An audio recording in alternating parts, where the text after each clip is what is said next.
Fantástico diálogo. Y it's been really a tour de force and ha sido fantástico y tengo muchas preguntas que tienen que ver con todas las ideas que ha comentado. A mí me gustaría dividir la conversación, van a ser 3 rúbricas. Primero, ¿qué está pasando en Estados Unidos? Ya lo ha comentado usted, hay muchos temas pendientes de comentar. Y luego, la relación transatlántica, el futuro de las democracias. Y en tercer lugar, ya sé que viaja mucho a Ucrania, ya sé que tiene claras las ideas acerca de lo que está pasando ahí. Hay noticias hoy y comentaremos un poco el caso de Ucrania. Y luego también en cuanto a las preguntas, ¿no? Y luego podemos quejarnos un poquito acerca de lo que acabo de decir. Estupendo. Bueno, pues básicamente en el libro del 2020, El ocaso de la democracia, explica usted que en el siglo XXI las democracias no acaban con golpes militares. No, somos más sofisticados. Son ataques al Estado de Derecho, a la división de poderes, a los frenos y contrapesos.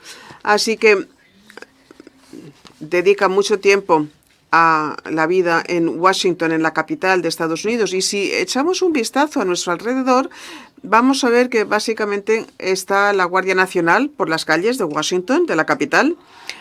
Decisiones tomadas por el gobierno del presidente Trump que acaban ante el Tribunal Supremo. De los 17 casos, 17, en todos ellos ha sido la visión del presidente Trump la que ha salido adelante victoriosa, y hay una lista larga, ¿no? Efectivamente, la prensa libre, muchos economistas nos acompañan, o sea que vemos cómo se socava, por ejemplo, la Reserva Federal y otras instituciones muy importantes.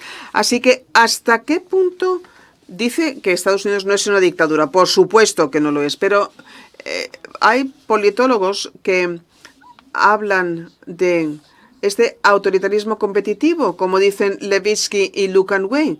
Quizás las elecciones no han sido completamente libres porque se ha socavado la oposición. Así que, ¿por qué no nos explica un poco dónde ve a Estados Unidos ahora mismo y cómo esta evolución se ha dado? ¿Cómo está evolucionando? Porque yo creo que sí que ha habido cambios. Pues muchas gracias por estas preguntas. Es maravilloso hablar con alguien que conoce Washington y Europa también como los conoce usted. Y muchas gracias a la Fundación por haber tenido la amabilidad de permitir que hablemos usted y yo. Vamos a ver. Es una coalición la administración Trump y hay distintos miembros. El Partido Republicano es una coalición aún mayor, también una membresía muy diversa. Cuando hablamos acerca de ellos, pues tenemos que tener cuidado porque ni siquiera el presidente Trump está de acuerdo con su gente. Así que no quiero dar la sensación de que hay un golpe militar muy bien organizado, muy centralizado en ciernes, pero hay una parte de la administración que se ha visto influida por la experiencia del partido húngaro, por la experiencia de Turquía.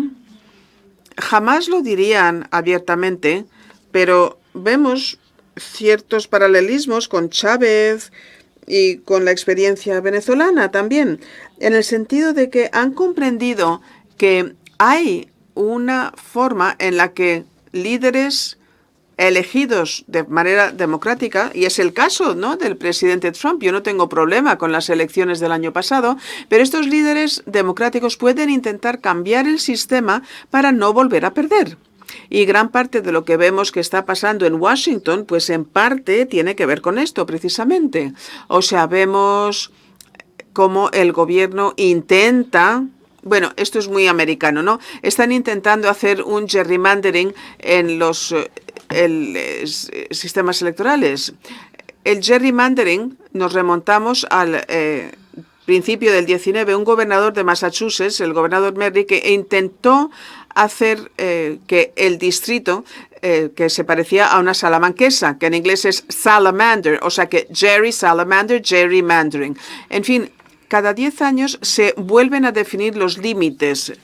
Por primera vez el gobierno federal presionaba a los gobiernos estatales para que cambiaran los distritos electorales para, de esta forma, ayudar a la victoria del Partido Republicano. Y esto no se había dado antes. También hay presión por parte del el gobierno central o federal para que los estados se entreguen. Las elecciones en Estados Unidos son a nivel estatal y algunos estados, como digo, se ha ejercido presión para que los papeles se le entregue al gobierno federal, con la idea de que el gobierno federal, el central, tome decisión acerca de quién ocupa. No, a mí me encanta hablar con un público español porque también entienden la diferencia entre lo federal y lo estatal, porque no todos los europeos lo entienden. Así están las cosas. Este es el telón de fondo. Pero también hay otra iniciativa que busca enfrentarse a la tradición legal y no las normas exclusivamente, para implementar políticas que también han sido diseñadas para ser ventajosas para ellos y para el presidente. Por ejemplo, los aranceles. No queda claro, y aquí el Tribunal Supremo puede tomar una decisión sorprendente, no queda claro que los aranceles del presidente sean legales, porque en Estados Unidos el Congreso toma la decisión acerca de aranceles, impuestos y presupuestos, no la Casa Blanca. Y el presidente Trump se ha hecho con este poder y ha utilizado los aranceles de manera que les sea ventajoso, no solamente en términos políticos, sino también personales. En Vietnam ahora mismo se está construyendo un campo de golf porque posiblemente así se consiga una mejor relación con Vietnam. Hace poco vino una delegación suiza y hubo quien trajo regalos para el presidente, incluyendo un lingote de oro y un reloj de mesa de oro también. Son regalos muy caros y hubo mucha polémica en Suiza, pero consiguieron mejores aranceles. O sea que los aranceles están siendo utilizados de manera que no parece que sean ventajosas para Estados Unidos. Hemos oído hablar acerca de la lista, ¿no? Inmigración, aduanas, no solamente en las fronteras, sino también dentro de las ciudades mismas. La detención de personas porque hablan español o porque son de tez oscura, que son maltratados, que a veces son detenidos e encarcelados, la Guardia Nacional, que pasea por las calles de algunas ciudades, tampoco algo con ningún precedente en Estados Unidos, aparte de en tiempos de guerra o en tiempos de desastres naturales. O sea que vemos cómo efectivamente los límites se están viendo estirados. Y en casi todos los casos, incluido el uso de ICE y la Guardia Nacional, entendemos que en parte se trata de intimidar, asustar a los electores, asustar a las personas para conseguir las ventajas necesarias para hacerse con la siguiente elección. O sea que sí que es cierto que se está intentando conseguir este fait accompli, o sea, van a ganar. Están presionando a la prensa, están presionando al mundo empresarial y han conseguido deshacerse de inspectores generales y de otras personas que iban a vigilar que no hubiera corrupción dentro del sistema. Así que no voy a decir que se ha perdido la democracia, del todo no, pero desde luego en los últimos 100 años habría que volver al 19, cuando el país era muy distinto. Nos tenemos que remontar al 19, como digo, para ver un ejemplo de un partido o movimiento que intenta cambiar la manera en la que funciona el Estado, como lo hace la administración de Trump. Y, por cierto, ya finalmente, esto es lo que dicen que haces. O sea, no soy yo la que está diciendo. No, es que ellos describen así la visión de lo que están haciendo. Y ellos, además, van a decir que es porque ellos solos se merecen estar al mando del país, que ellos representan, bueno, no tienen una mayoría real, pero bueno, que representan a los americanos de verdad. No a todos los americanos, no, a los importantes, a los reales. Y esto es exactamente lo que dice Chávez o lo que dice Orbán, por supuesto.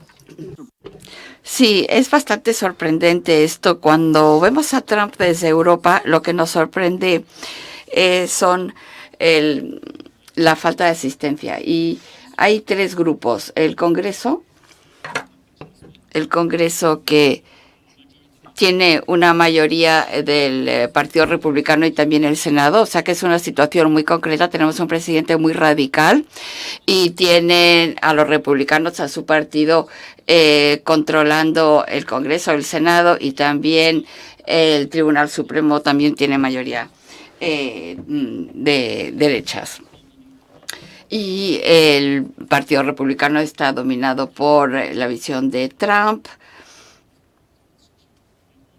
y ataca a muchos congresistas a través de sus redes sociales. En segundo lugar, vemos que las empresas tecnológicas, pero también el sector financiero y la industria cripto, como mencionó usted, si el Estado de Derecho no es lo suficientemente bueno para una economía capitalista, ¿cómo va a funcionar? Y luego el Tribunal Supremo, que también mencionó un poco. Y vamos a ver qué pasa sobre la decisión sobre los aranceles, que será en enero. Seguramente no pondrá fin a los aranceles. Trump encontrará una forma de hacerlo de otra forma, aunque puede haber un problema con los ingresos que lleguen por esos aranceles, pero el sector privado, el Congreso, el Senado y el Tribunal Supremo es un poquito como los colaboracionistas en la Segunda Guerra Mundial en Francia. ¿Por qué no hay, es mi pregunta, por qué no hay más resistencia de la sociedad civil? Bueno, yo creo que el Congreso es lo más importante. Las empresas podrán cambiar inmediatamente. No creo que sean muy leales. Estamos hablando de grandes empresas que tienen grandes intereses con el gobierno. Por ejemplo, las empresas de Musk están subvencionadas por el gobierno. Muchas empresas pues tienen mucho negocio con el gobierno, con lo cual les interesa. Y además es muy cortoplacista y muy triste. Pero una vez que pierdes el Estado de Derecho, pierdes... Si eres una empresa o un CEO de una empresa, también puedes acabar perdiendo. Porque a lo mejor les favorece ahora a las empresas, pero no dentro de 6 meses. Y ya no vas a tener a los tribunales para protegerles si acaban con el Estado de Derecho. Pero el Congreso, ese es el más interesante. Y es extraño, porque yo no soy periodista que trabaje mucho en el Congreso, pero tengo muchos colegas que sí lo hacen. Y en privado, off the record, muchos senadores y congresistas están en contra de lo que hace Trump, no están de acuerdo con su política en Ucrania, no creen que está representando bien a sus votantes, no les gusta que esté asumiendo tantísimo poder.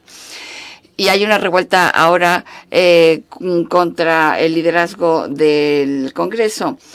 Pero la única forma de explicarles que hay dos cosas nuevas en la política norteamericana. En primer lugar, nunca ha habido en un sistema parlamentario que el líder parlamentario controle su partido, porque puede tomar decisiones de vida o muerte de quién ocupa qué escaño. Nunca había pasado esto en Estados Unidos y ahora sí. Y en segundo lugar, y esto quizás es difícil de creer o de explicar, y es que hay un nivel subyacente de violencia ahora mismo en la política norteamericana. Y creo que muchas personas en el Congreso, me han dicho, tienen miedo.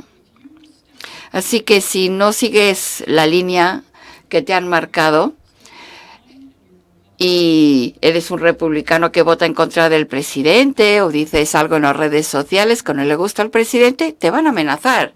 Y a lo mejor van a amenazar a tu familia, y a lo mejor van a amenazar a tus hijos, y a lo mejor va a haber gente que se va a tu casa y te tira huevos a tu casa.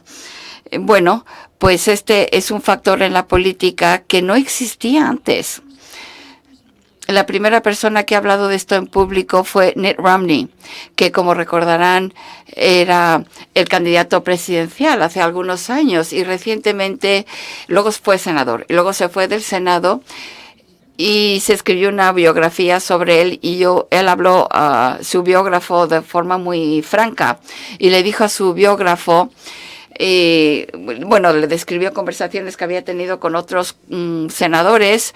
Esto fue en el primer presidencia de Trump y el biógrafo le preguntó, bueno, ¿por qué si veía que estaba violando la ley, por qué no dijo algo?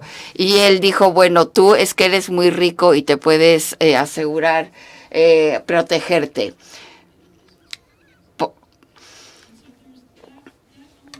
Entonces está ese elemento y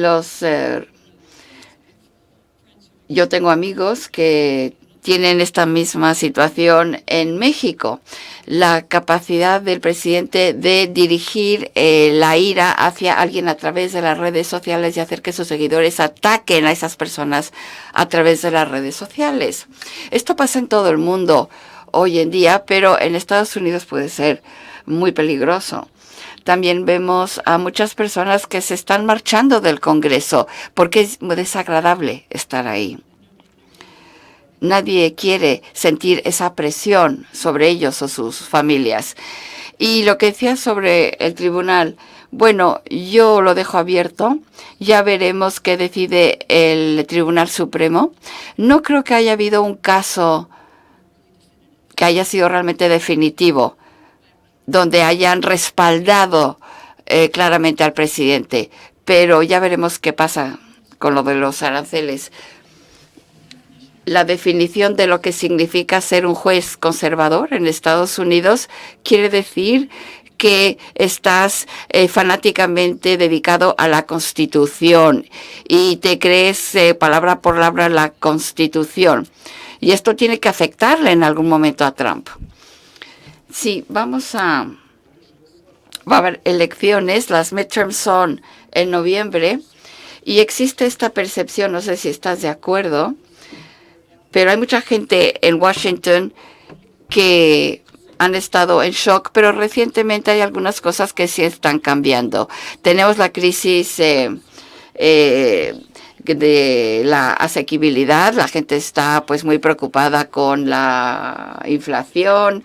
La inflación es el 3%. Seguramente vaya a subir un poquito más. El objetivo es 2%.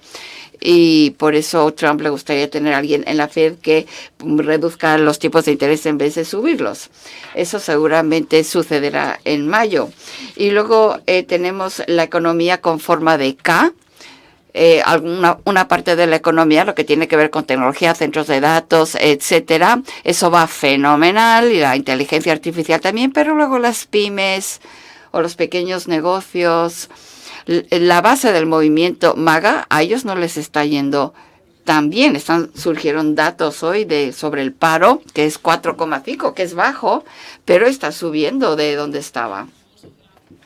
Y también tenemos la victoria de los demócratas en Virginia y en New Jersey y a nivel federal.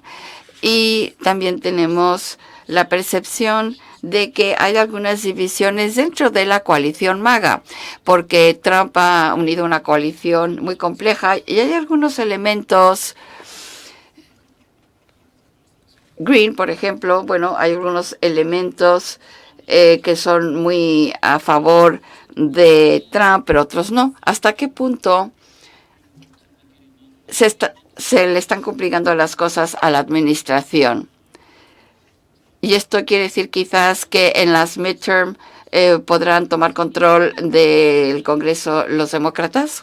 Bueno, para ser sincera, yo esperaba que fuese muy radical esta administración. No todo el mundo lo esperaba.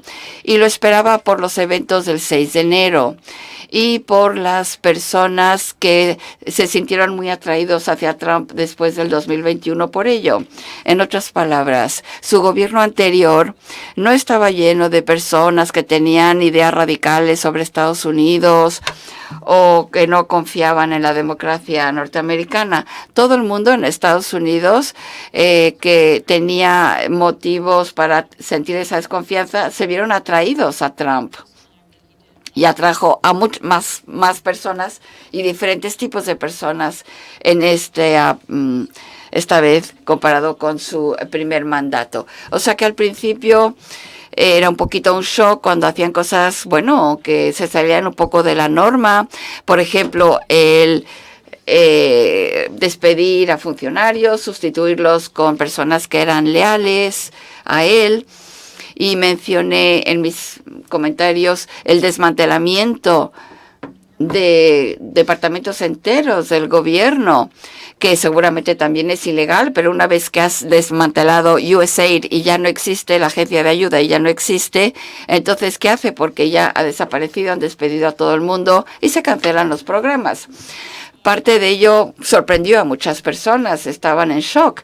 Y tienes razón en decir que la gente ahora entiende que gran parte de esa agenda no es popular. Yo diría que los ataques contra Europa no es popular. No es que no gusten los europeos a los norteamericanos. La administración Trump, bueno, su enfoque en la guerra de Ucrania, más a favor de Rusia. Bueno, y luego el tema de los aranceles, la gente echa culpa de la subida de precios a los aranceles y también echan la culpa a Trump por el caos económico, el sentido de inestabilidad que sienten que hay ahora mismo. Ahora ha habido un cambio. Y la pregunta entonces sería, ¿puede la administración Trump, en su intento de cambiar o alterar el campo de juego, afectar los resultados de las elecciones de midterm o no? Una victoria democrática el año que viene sería transformacional y podríamos ver muchos cambios. Una cosa más, hay una coalición de personas que están dentro, que apoyaron a Trump y por diferentes motivos.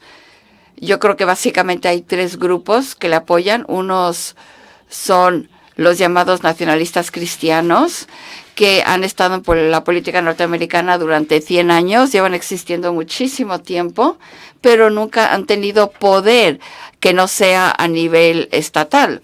Y personas que creen que Estados Unidos no debe de ser un estado secular, que debe ser un estado cristiano. Eso no es una visión popular, pero es lo que creen ellos. Y también podríamos llamarles tech autoritarios, o podríamos ser más groseros si queremos. Eso es la gente del Silicon Valley que llegaron a la conclusión hace algunos años de que la democracia se ponía en su camino, que les estorbaba y querían fusionar el poder de sus empresas con el poder del gobierno y utilizar el gobierno como parte de su plan de negocios. No estoy dando mi opinión, es lo que dicen ellos. Peter Thiel, que seguramente conocerán muchos, ha dicho que no cree en la democracia, que cree que no funciona. O sea que no es algo que nos estemos imaginando, lo dicen ellos mismos. Ellos se sintieron atraídos a Trump, no porque les entienda o porque le importen sus proyectos, sino por su radicalismo. Y luego hay un tercer grupo que le apoyan, que son los MAGA tradicionales, cuyo lenguaje vimos en ese documento de seguridad nacional, que tiene una definición étnica de los Estados Unidos. Los Estados Unidos como un país de nativos blancos. Descendientes, no sé de quién creen que descienden, porque hay muchos blancos en Estados Unidos. Bueno, mi familia llegó a Estados Unidos en 1820. Llevan tanto tiempo ahí como la familia de J.D. Vance, y eran judíos de Europa. Pero bueno, no está tan bien definido. No lo explican tan bien, pero tienen la idea de que los Estados Unidos pues ha sido acaparada por inmigrantes. Ese es su lenguaje. Y esos tres grupos existen muchas diferencias entre ellos. Los tecnológicos creen que la inmigración es bueno porque sobre todo de personas cualificadas quieren muchos ingenieros indios, y Estados Unidos eso lo entiende, siempre ha contratado inmigrantes para sus negocios, incluyendo quizás algunos ilegales. Y los otros dos, el tercer grupo, no quiere nada de inmigración. Hay diferencias entre estos tres grupos que le apoyan y pueden chocar sobre temas de antisemitismo, raza, tienen diferentes puntos de vista. Y en el próximo año vamos a ver que va a haber cada vez más diferencias entre ellos. Y estos son los ideólogos. Estos son las personas que están en la administración y no no representan a todo el Partido Republicano. Tenemos todavía republicanos como George W. Bush. Siguen estando ahí esos republicanos. No representan a todos los votantes de Trump. Esos republicanos no son responsables de redactar la Estrategia de Seguridad Nacional. Bueno, pues pasemos a este tema, que es un documento muy interesante que les recomiendo que lean. Es muy corto, más corto que otros. Y ya antes de explicarnos una anécdota que nos quiere contar, voy a leer lo que dice sobre Europa. La Unión Europea, su declive económico, que es problemático, se ve eclipsado por la posibilidad de que se borre la civilización, lo que afecta a todos los europeos. La idea de que la civilización europea puede desaparecer en 20 años. El problema más importante al que se enfrenta en Europa son actividades de la Unión Europea y otros organismos transnacionales que socavan la libertad política y la soberanía, las políticas de migración que transforman el continente y crean problemas, el censurar la libertad de expresión y perseguir a la oposición. Esto es lo que dice la estrategia. Y luego Elon Musk ha dicho que la Unión Europea tiene que ser desmantelada. Como europeos, ¿qué debemos pensar sobre esta estrategia? ¿La tenemos que tomar en serio? ¿Hasta qué punto lo tomamos en serio? ¿Y lo ha leído Trump? Dudo mucho que lo haya leído Trump. Hay personas que trabajan con él que dicen que no lee mucho, no le gusta leer en general. Tiene otras cualidades, pero la lectura no es una de ellas. Una vez más, no creo que esa estrategia represente a todo el Departamento de Estado o a toda la administración, pero sí hay que tomárselo en serio para contestar a tu pregunta. Alguien me explicó en Washington la semana pasada, una vez que la estrategia está por escrito, hay decisiones más abajo que pueden ser tomadas por burócratas o diplomáticos sin tener que preguntar al presidente. Esto establece la estrategia y se supone que es una guía, es para orientar a los demás. No lo queremos tomar demasiado en serio porque la gente escribe cosas y a lo mejor nadie les presta atención. Seguro que eso no es lo que pasa en Madrid, pero en Washington sí. Pero sabemos quién lo escribió y es una facción concreta dentro de la administración. Pero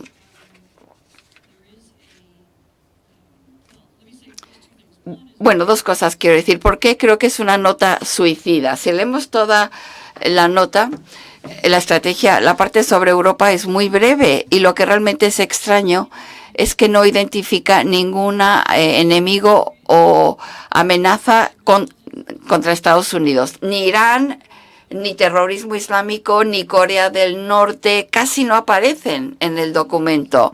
China se describe como un rival comercial, pero el hecho de que China recaba datos sobre norteamericanos y se mete en la infraestructura norteamericana y está compitiendo contra las empresas norteamericanas en África, por ejemplo, tampoco aparece en el documento. Rusia aparece solo como una amenaza para Europa. No es nuestro problema, es el problema de Europa. La semana pasada hubo un anuncio del Departamento de Justicia sobre una investigación del hacking de Rusia de infraestructura norteamericana. Los rusos tienen un programa de hacer campañas de influencia dentro de los Estados Unidos y, como saben, tienen campañas de sabotaje y operaciones para influir en todas partes. Pero Rusia casi no aparece en el documento. Es como si Estados Unidos estuviese viviendo en una isla, aislado, sin enemigos. Dice que va a desaparecer la civilización europea. Bueno, pues solo hay que pensar en cómo intervenir en Europa para romper la Unión Europea. Bueno, es un documento muy extraño como estrategia de seguridad nacional. ¿Y qué pasa con la CIA, el Pentágono y las otras agencias norteamericanas que trabajan en estrategia y hacen contrainteligencia? ¿Qué van a hacer con ese documento? ¿Ya no tenemos enemigos? ¿Qué hacemos? ¿Controlamos solo las fronteras? ¿No nos tiene que preocupar el resto del mundo? ¿Simplemente preocuparnos de nuestros desequilibrios comerciales? En ese sentido, si no, Estados Unidos ha cometido muchos errores antes. Hubo, por supuesto, dentro de la administración norteamericana, hace 2 décadas, había personas que creían que Saddam Hussein tenía armas de destrucción masiva y esto era una gran amenaza para los Estados Unidos y se cometió un gran error sobre esa base. Podemos ir a la Guerra Fría, donde la CIA no entendió bien. Creyó que la Unión Soviética tenía mucho más poder del que tenía y no empezó a ver su declive. Bueno, pues este es un gran error. El de ahora es un gran error. El ver que no tenemos ninguna amenaza en Estados Unidos. Y por eso lo describo como una nota suicida. En cuanto a Europa, esta coalición complicada de la que hablaba yo antes de Trump también nos ayuda a explicar la parte de la historia de Europa.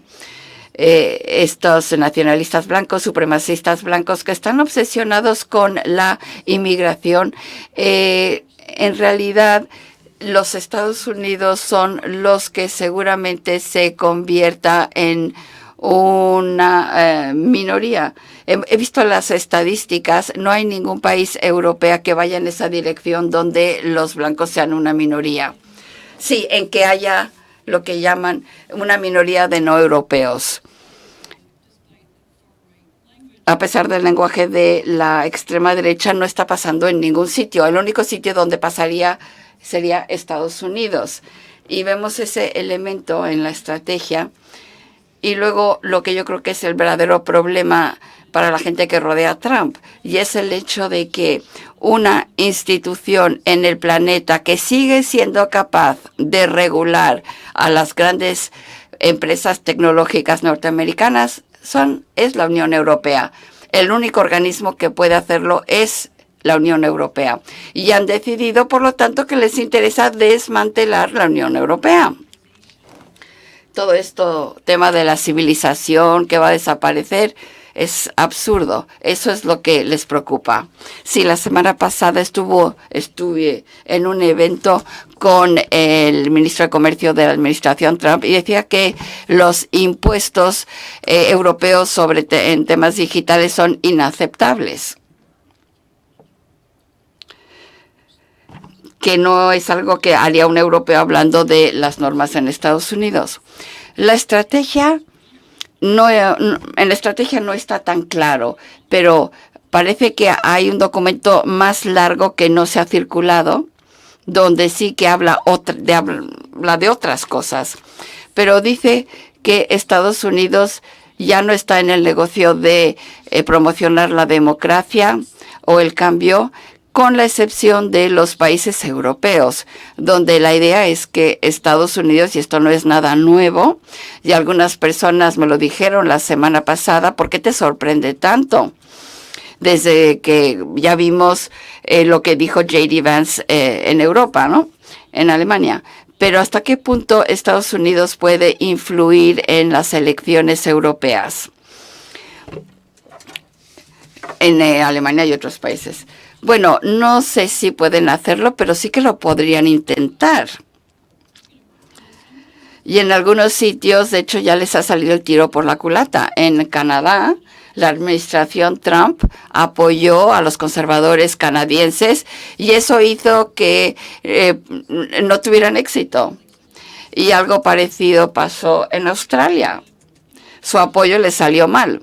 Las elecciones son difíciles. Hasta los rusos han tratado de influir en elecciones. Algunas veces les sale bien y otras no, pero lo pueden intentar. Y hubo unas elecciones en Polonia, elección presidencial, y la administración Trump intervino.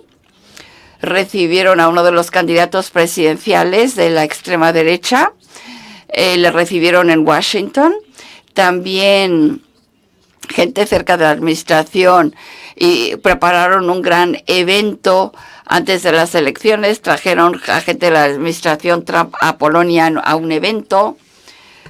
Siempre es difícil saber por qué la gente vota por uno u otro, nunca se sabe, pero como para dar más credibilidad a este candidato, a lo mejor ayudó, a lo mejor sí le ayudó porque fue muy reñida la elección, menos de un 1% de diferencia.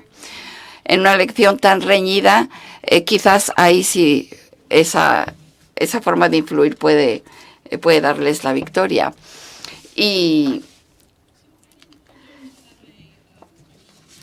no voy a hacer una recomendación a la Unión Europea, pero hasta ahora los esfuerzos de la Unión Europea de regular Twitter, la normativa o la multa que se anunció hace unas semanas y con la que no está de acuerdo Elon Musk, es para que Twitter sea más transparente.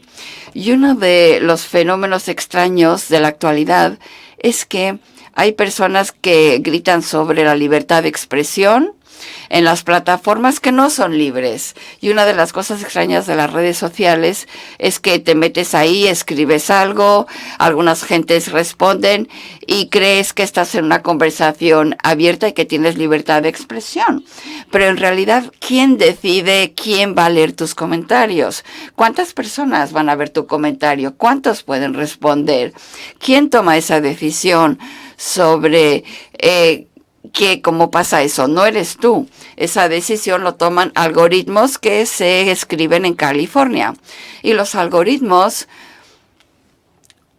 las plataformas son distintas entre sí, pero y X es especial. El ex Twitter, X, es especial porque se ha escrito para promocionar a la extrema derecha. El resto de ellas, como Meta, la idea principal es que la gente esté online lo más posible y que vea muchos anuncios. Y el algoritmo entiende que la mejor forma de hacerlo es hacer que la gente se ponga furiosa, porque entonces tienen más probabilidad de quedarse en línea. Y además se benefician de estos grupos de identidad, tribus, porque así les pueden venderles cosas, les pueden hacer publicidad. Yo no diría que toda la polarización política moderna es por Internet, pero ayuda mucho Internet. Así que si pensamos en los medios, en las redes sociales, no para censurarlas, sino para hacer que los algoritmos sean más abiertos y más transparentes, es importante. ¿Cómo hacer que el acceso sea más justo? Quizás habría que regular los algoritmos en sí. Y por supuesto, esto es lo que gente en Estados Unidos quería hacer. Ya hablamos de ello durante la administración Biden, pero no lo consiguieron porque no lo hicieron. Pero sí que ha habido una gran conversación entre académicos sobre cómo mejorar Internet para que sea un foro para libertad de expresión y no algo que esté manipulado y controlado por personas ricas para su propio beneficio. Y la verdad es que yo confío en que la conversación en Europa sea mejor, ¿no? Confío en llegar a ese tipo de cambio. Sí. Y por cierto, la multa tenía que ver con la verificación, ¿no? ¿Quién eres cuando hablas? No era otra cosa. Sí, pero utilizan este concepto de libertad de expresión, ¿no? Para poder defender sus argumentos. Sí, hay miles de preguntas, lo siento, voy a seguir. Lo que sí que parece que une a los partidos de extrema derecha y que es más atractivo en términos electorales es el tema de la inmigración. Y si vemos los porcentajes de aprobación de Trump, pues no va tan bien. Inmigración, sí. Y básicamente en Europa tenemos una población que envejece, necesitamos inmigrantes, pero luego está la tensión, ¿verdad? La extrema derecha se aprovecha este asunto, o sea que estamos ahí. Así que, ¿qué piensas acerca de la inmigración? Pensando también en Europa Oriental, claro. Bueno, hay dos tipos de problemas. Uno de los problemas es un problema real, es un asunto real. Gente que viene a Europa, gente que de verdad viene a Europa y se integran o no se integran, están las políticas, cuántos deben de poder entrar. Seguimos manteniendo vivas unas políticas de asilo que perduraron durante el siglo XX, que yo creo que la respuesta es que no. ¿A cuántas personas puede absorber un país sin que haya una reacción en contra?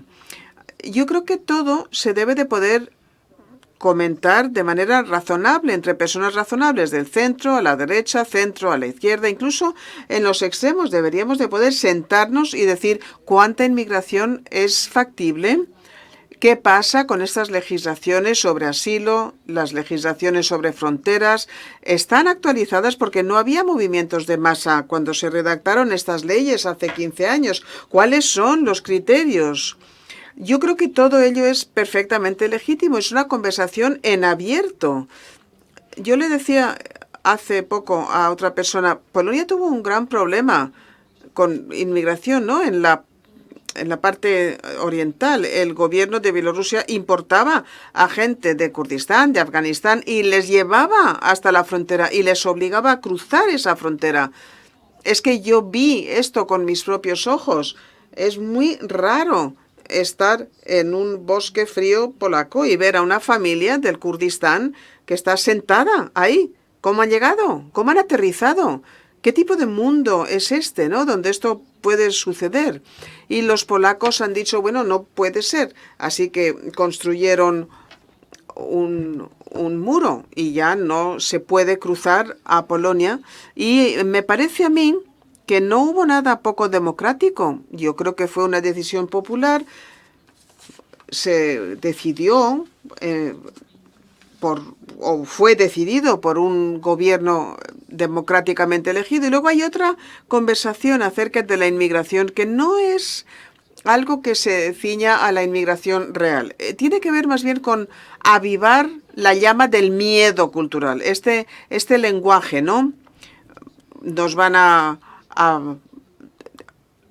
ahogar los extranjeros, los forasteros, va a desaparecer nuestro idioma y no tiene que ver con la inmigración. En este mundo globalizado, ¿no? En este país no se da, ¿no? La gente habla español, sí, aquí vienen y sí hablan español, pero van a leer, por ejemplo, poesía búlgara de aquí a 100 años, porque el español va a sobrevivir, pero otros países pues están nerviosos. Y esto forma parte del debate acerca de la inmigración. Así que aparecen también los empresarios políticos que han aprendido a aprovecharse de este momento. En parte racista, sí, pero no necesariamente. Parece que esa conversación tiene que ver con el hecho de que no es útil, no es productivo, no crea una mejor política, no da lugar a mejores soluciones. Y si podemos conseguir que esto no sea incluido en la realidad política, mejor. Y luego también el utilizar la inmigración o utilizar el temor cultural, otras fobias, ¿no? Quizás para hacerse con el poder político. Es algo que hizo Trump, ¿no? Durante las elecciones. Es que el resultado no es una buena política y no eliges a los mejores candidatos en este sentido. Así que yo diferenciaría entre estas conversaciones.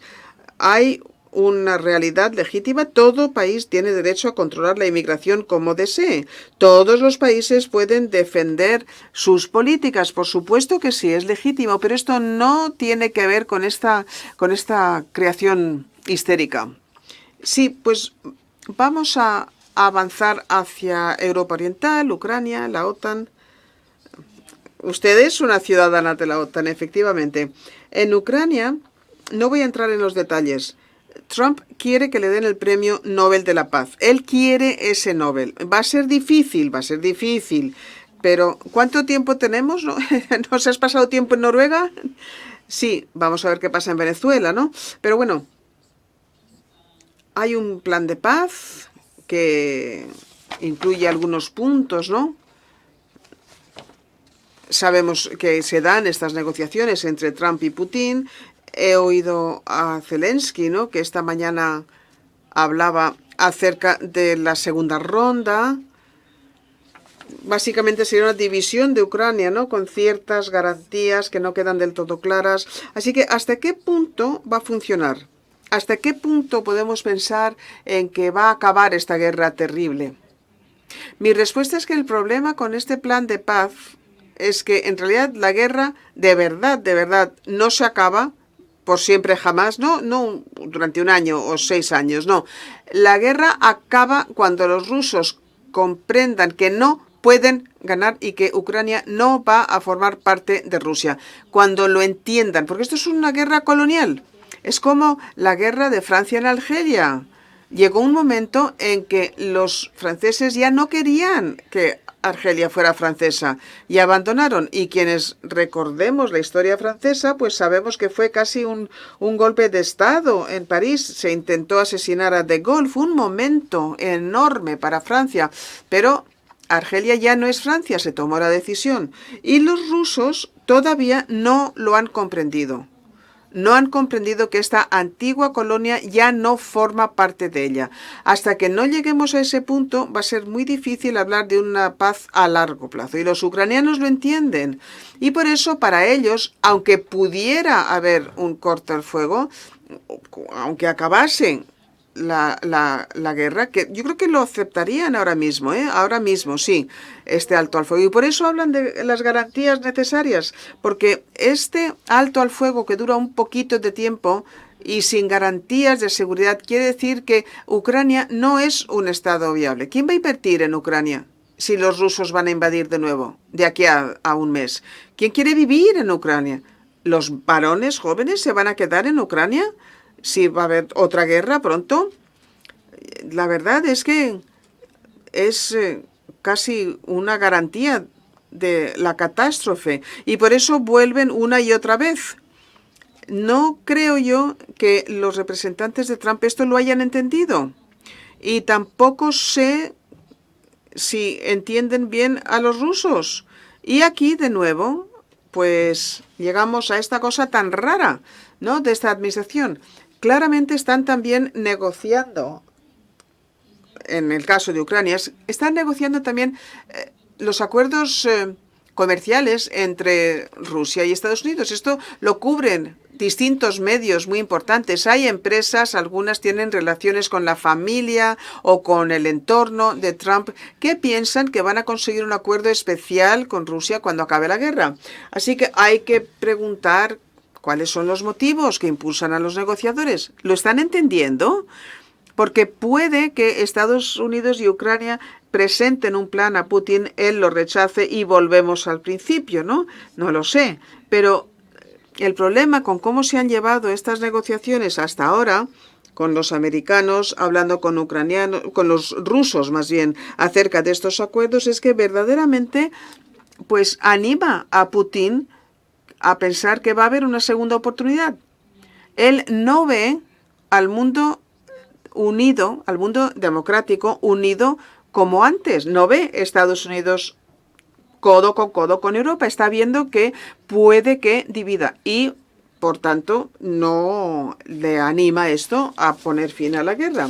La mayor parte de los ucranianos a quienes yo conozco dudan que vaya a haber paz antes de primavera. Algunos piensan que los rusos no van a poder aguantar el nivel de víctimas, ¿no? No sé si esto se sabe en España, pero los rusos ahora mismo están perdiendo a 1.000 ciudadanos al día. Son personas muertas, son víctimas, son personas malheridas.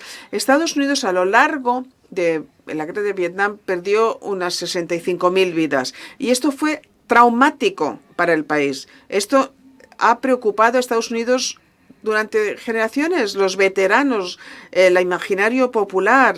Bueno, pues están ahora mismo los rusos perdiendo cada 2 meses el mismo número de vida que se perdieron durante la guerra del Vietnam.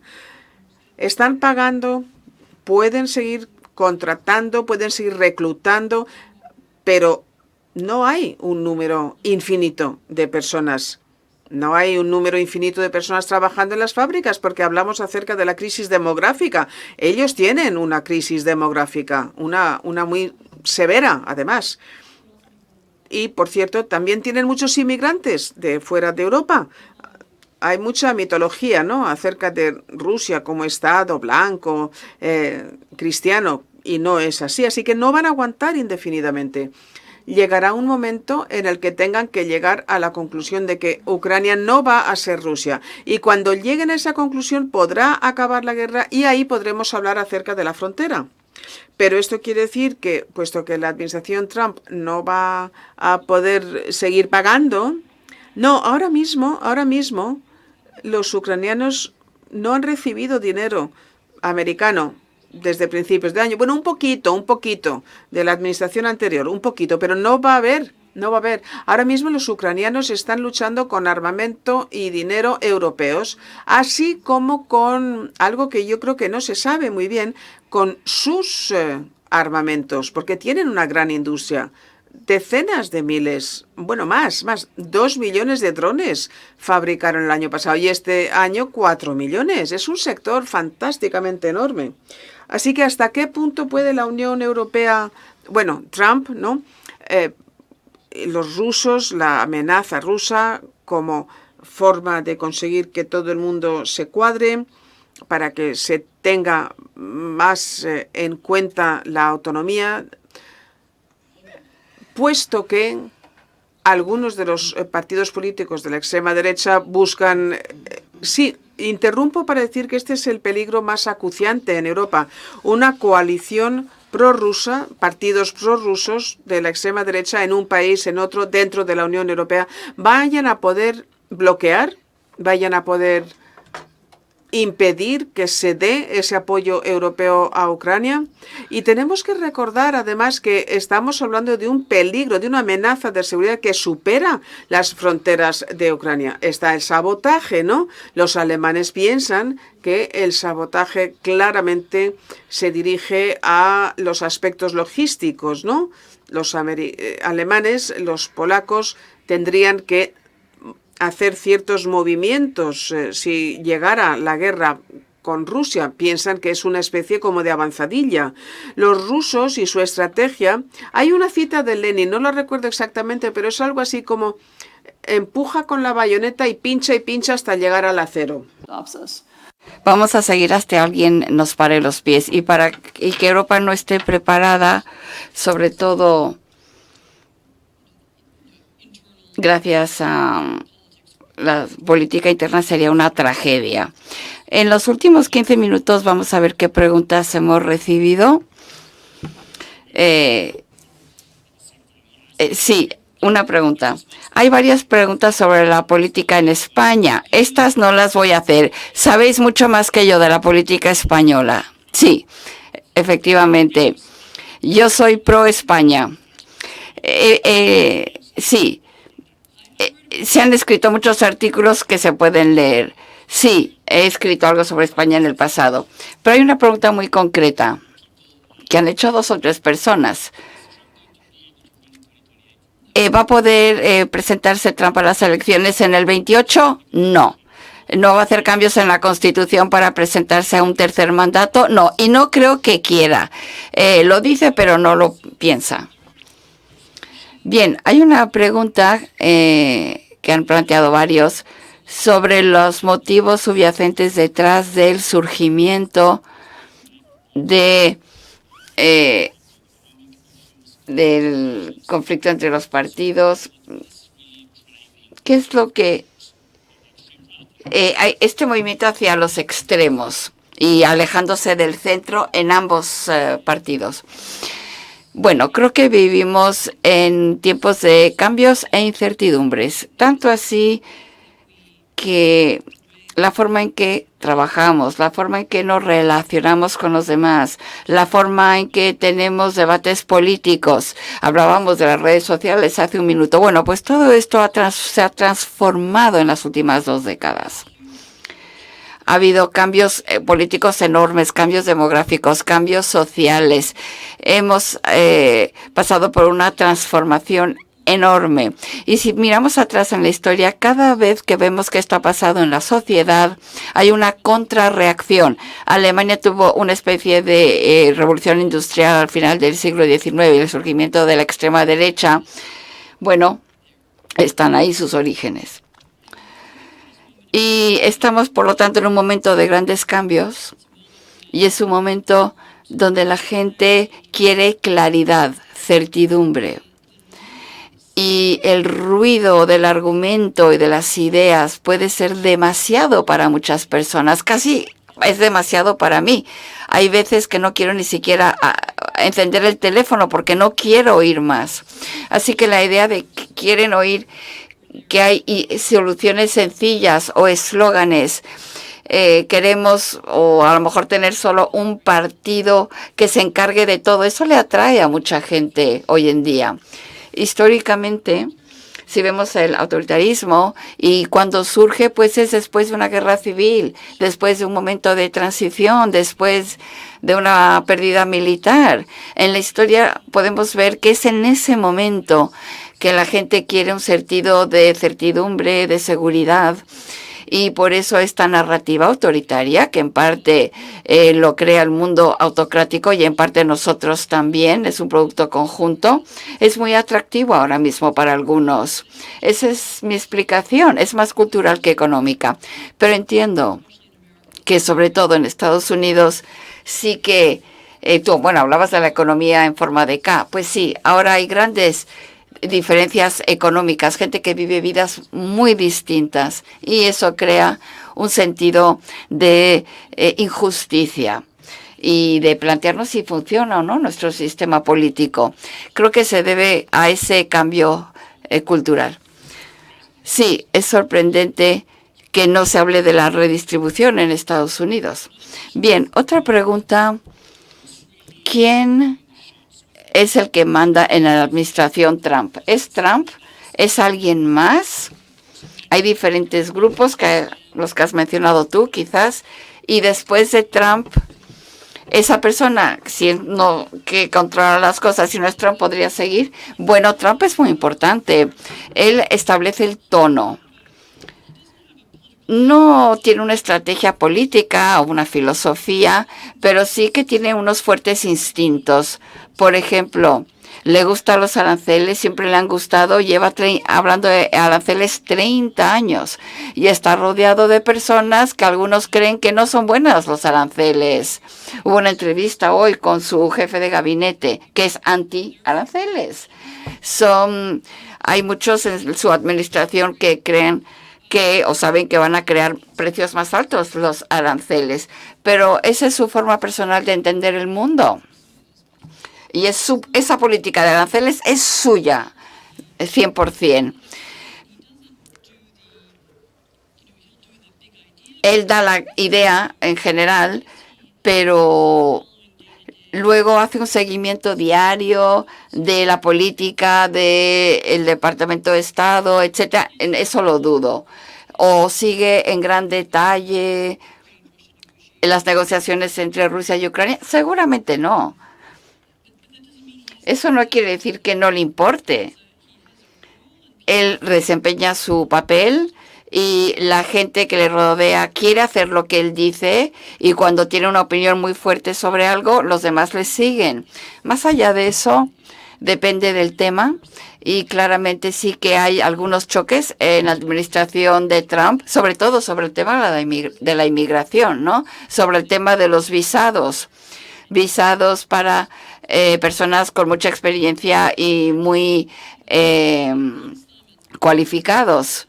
Algunos lo quieren, otros no. Sí que ha habido diferencias, también diferencias sobre el tema de los aranceles, también sobre política exterior, también sobre Ucrania hay diferencias en la administración.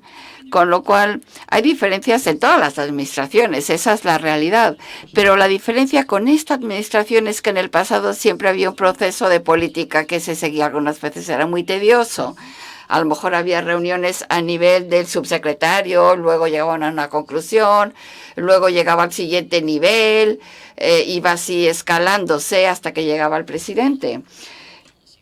Lo llamábamos el proceso de la política y algunas veces era muy largo y aburrido y a lo mejor era innecesario. Él eso lo ha eliminado, no hay ningún proceso.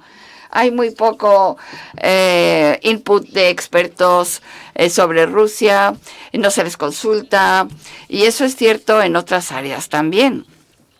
Así que la política ya se personaliza. Kushner le traen que es a su yerno, le traen a que ayude con la política con Oriente Medio o recurre a sus contactos de empresarios que conoce o gente que conoce y de la que se fía. Y no hay una filosofía, por tanto, es más bien caprichoso. Y él toma la decisión final, ¿verdad? En la mayoría de los casos. Seguramente, lo que me lleva a la siguiente pregunta.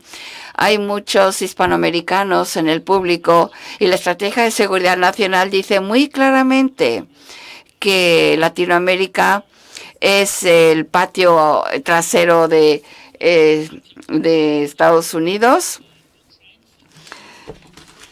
Y la pregunta sería, hay algunas personas de estos países latinoamericanos, estoy pensando en Venezuela, que pueden pensar que es una gran idea la que ha tenido de Trump, de que Trump puede hacer lo que quiera en Latinoamérica. Bueno, hay muchas personas que les preocupa la idea de que Trump puede hacer lo que quiera en Latinoamérica. Venezuela es un caso aparte. Yo he escrito sobre Venezuela, he ido a Venezuela. El régimen de Maduro es uno de los peores del mundo. A lo mejor no es el más duro, pero es un sitio donde se ha perdido las posibilidades. Era el país más rico de Hispanoamérica y ahora es el más pobre. Y ha habido muchísimas personas que han tenido que salir del país. Es un país que es un país rico, pero donde la gente pasa hambre y donde han destruido las instituciones, etcétera. Y me gustó mucho que María Corina Machado haya ganado el premio Nobel. Me alegré muchísimo de que se lo dieran a ella. Pero mi temor es que la administración Trump ha dicho una y otra vez que su principal objetivo no es la democracia.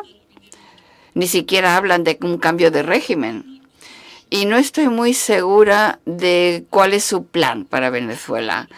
Y no sé cómo piensan utilizar las fuerzas militares para presionar a Maduro. Y hay algunas cosas que son preocupantes. Hay motivos nacionales por lo que lo quieren hacer, porque quieren tener una guerra, porque les conviene por algún motivo, o es porque les interesa el petróleo venezolano. No sé exactamente cuál es su objetivo. El mejor resultado sería la vuelta del gobierno, el presidente legítimo, elegido en las elecciones, su vuelta. Eso sería el mejor resultado. Pero no lo ha dicho a Trump que sea así. Así que eso me preocupa. Y la administración Trump verá que hay países muy importantes, grandes, por ejemplo, Brasil, que no quieren que Estados Unidos les dicte la política que tienen que seguir.